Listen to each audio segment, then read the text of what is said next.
we don't have a set of rules? I know. We'll accept the Codex Alimentarius rules. And all the members of the WTO worldwide will, get ready for an Orwellian term, harmonize with our standards, with the Codex standards. Harmonize. I suggest you capitalize the first 4 letters in your mind. So everybody's supposed to harmonize with Codex. And when they harmonize with Codex, then if they get pulled into the World Trade Organization dispute resolution process, they have a chance of winning. Because, here's the kicker. You ready for this one? If 2 countries go into the World Trade Organization dispute resolution process, and one of them is Codex compliant, and one of them is not Codex compliant, the one that is Codex compliant automatically wins regardless of the merit of the case. People are using Codex compliance as a weapon in a much bigger economic battle. So, every country in the world is racing to do what? To become Codex compliant.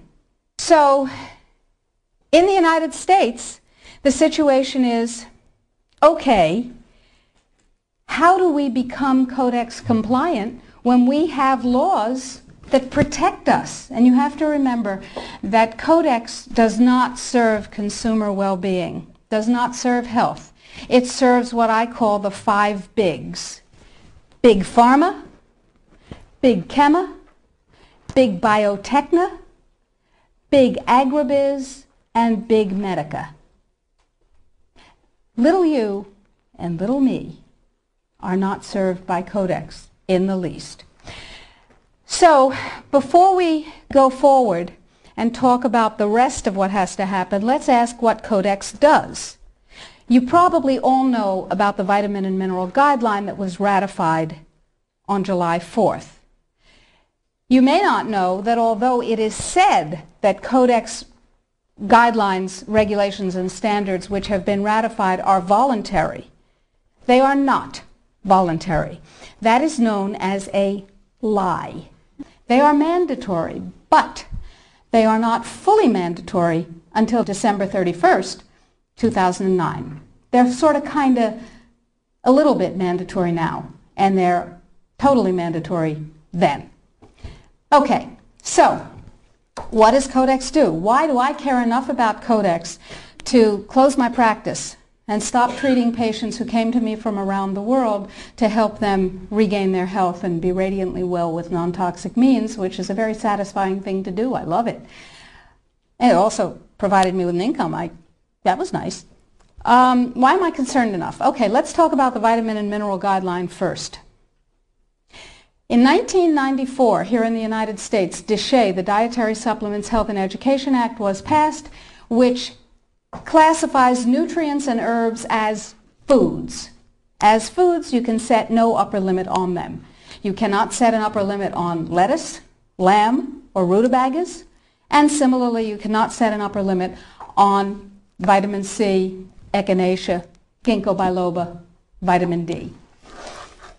And access to nutrients is freely given to us. We are allowed to have any nutrients we want because, and this is a very important point, under common law, anything not forbidden is permitted.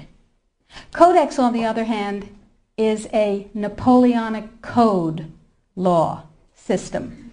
Under Napoleonic Code, anything not permitted is forbidden. That's called a positive list. So, vitamins and minerals. In 1994, we passed DSHEA. Nutrients are foods. We can have as much of them as we want. It's our business. In 1994, Codex, with no notice here in this country whatsoever, declared nutrients, put on your intellectual seatbelts, declared nutrients to be toxins. They're poisons. Dangerous industrial poisons. As poisons, we have to be protected from them. How do you protect somebody from a poison? You use toxicology. you use a science called risk assessment. A quick primer on risk assessment. First, you take the substance that's poisonous and you feed it to animals and you determine the dose that kills 50% of them. That's called the LD50. Okay? And you extrapolate what the LD50 for a human being might be. Then, you go down to the other end of the dosage range and you start feeding itty-bitty tiny bits of it to test animals.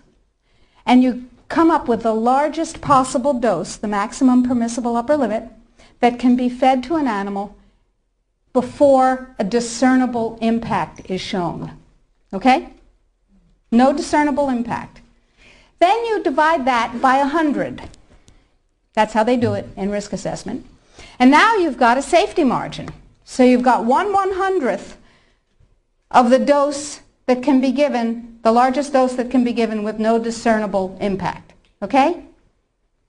Nutrients under Codex not only are limited to those nutrients on the positive list, and we anticipate there will be 18 of them, and they do not include CoQ10, glucosamine, chondroitin sulfate. They do include fluoride,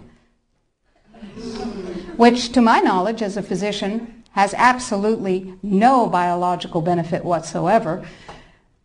But it does make people complacent. Fluoride was first used in the Gulag because it was discovered that prisoners who were fed fluoridated water were complacent and you could do anything you wanted to them. They were easy to manage. So you have 18 nutrients. You have itty-bitty, teeny-weeny, little-bitty doses that are determined scientifically to have no effect on any human being. Now, in this country, we have a problem. We have DSHEA. We got to get rid of DSHEA in order to harmonize with Codex. That part of Codex, anyway. So how do we get rid of DSHEA? We attack it legislatively, of course. And there are 5, count them, 5 bills currently before Congress designed to overturn, gut, invalidate, and otherwise get rid of DSHEA. Because once DSHEA is gone, we can harmonize with the vitamin and mineral guideline. So what we're talking about is waking up one morning and being very